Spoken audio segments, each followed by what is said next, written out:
Aleluia, Deus.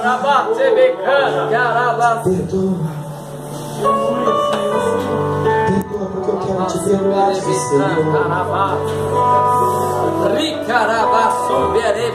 Se doeu aí, imagina o que aconteceu comigo indo para a cruz.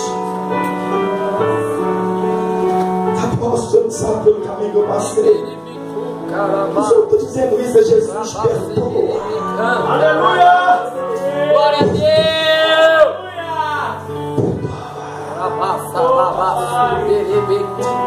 O perdão é um ato volutivo. Que um ato volutivo não é sentimento, é uma decisão.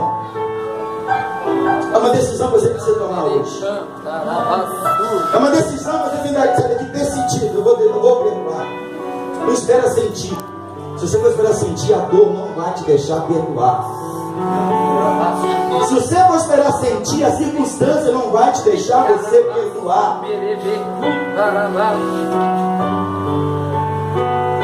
Você, mulher que foi abusada sexualmente, eu vou falar Senhor. Perdoa esse tio. Perdoa esse pai, esse irmão. Perdoa.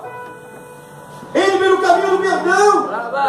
A boca não sabe que vergonha, que circunstância que eu passei. Perdoa. Sai desse cativeiro hoje. Aleluia, Deus. Sai desse cativeiro hoje. Glória a Deus. Você que terminou o namoro, te chamou de zaroia, te chamou de feiosa, de boca. Então você não presta, não deixou melhor para você. Perdoa. Aleluia. Perdoa. Não é um sentimento, é uma decisão.